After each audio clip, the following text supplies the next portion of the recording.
Alright, let's continue with part 3. First we have Warden of Evil's Isle. Not really a constructed card, but in limited, pretty solid, like a 3-cost, 2/2 flyer is already a reasonable limited card at least. And yeah, making other flyers cheaper, depending on the deck, can be pretty powerful. Like following this up with a turn 4 Air Elemental, for example, seems pretty brutal. So an above average limited pick, I would say. Then we have Yarok's Wavecrasher. 4-cost, 4/4s and limited are pretty good, particularly in blue.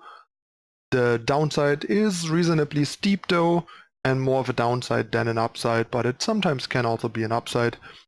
But the card has particularly has issues when you're behind, and cards that are bad when you're behind and better when you're ahead are usually less desirable in a way. Not to say that this is not a card that I would put in my deck, but it's just something to keep in mind that if your deck already has a tendency to be behind and struggle on board, then this might be much worse than usual and something that might not be the best pick for you. Then we have Anticipate. Card is already in the format, so not particularly relevant addition in Constructed there. Also it's very fringe in Constructed, and in Limited it doesn't seem great, but it seemed like a fine filler for a deck that isn't too aggressive. Then we have Befuddle, another card that we had in old Limited formats. A bit clunky, but it can generate some nice 2-for-1 value. So the first one seems like a nice filler addition for a deck, but multiples get clunky pretty fast. Then we have Bone to Ash, which I think recently has been an uncommon in the last format that I was in. So seeing it being a common again here definitely means you will have to see it.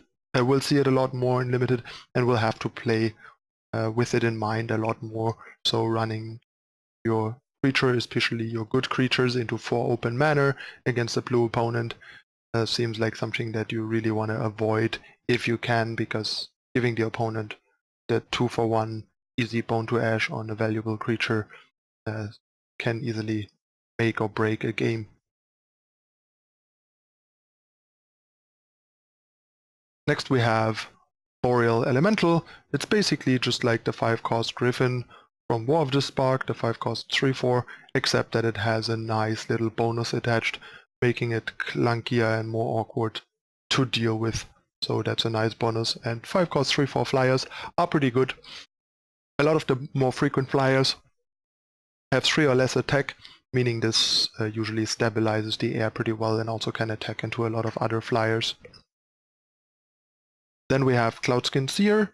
This card is surprisingly powerful to me for a limited common. I had to read it multiple times to make sure that I'm not misreading it and it's not conditional. But yeah, this is a 3-cost 2/1 flyer that draws a card. This is like Elvish Visionary on crack. This card seems insane. It seems like one of the best commons in the set potentially. It's just, I'm baffled by how good this card is. Like a 3-cost 2/1 flyer is already like an okay playable. Usually, like it's not great, but it's fine. And yeah, replacing itself just is amazing. Like this card seems really, really good in Limited. Maybe I'm missing something, maybe it's not that good in the format, but in general, like getting a Visionary for 1 mana more that gets flying and +1 power is just seems amazing. Then we have Convolute, another reprint. Yeah, 3 mana, counter target spell unless they pay 4. Much worse than Mana Leak. Not something that seems very constructed playable. And even at Limited, it seems pretty situational and more often a sideboard card than a main deck card. Maybe sometimes one makes it in the main as a filler, but it's not something that I would actively look towards or would be happy about. And in the sideboard, it's just a nice option to deal with certain like top-end problems. Then we have Fairy Miscreant again. Main problem is that the first one is so bad because a 1-cost 1/1 flyer usually is not really worth a card in Limited more often than not. But the second one then becomes pretty nice but that also means you have to have a bunch of these in your decks, which is not that great. So usually it's probably not worth it, except if you maybe have a deck that makes particularly good use of a 1/1 flying body. And last but not least for part 3, we have Fortress Grab. A decent blocker, like worse than what we recently had. Like the 2/5 4/4 seems overall a bit better than the 1/6, since there isn't a whole lot of like 5 or 6 attack creatures in limited usually, so the extra point of toughness seems less valuable than the extra point of power, both for pressure and for like deterring attacks from smaller creatures, but it's still like an okay defensive 4-drop if that's what your deck needs, I guess. So another like situational filler / solid sideboard card for aggressive opponents in limited. Alright, this was part 3. We have 11 more cards to go in part 4, so don't go anywhere just yet. I'll be right back with the remaining cards in a moment.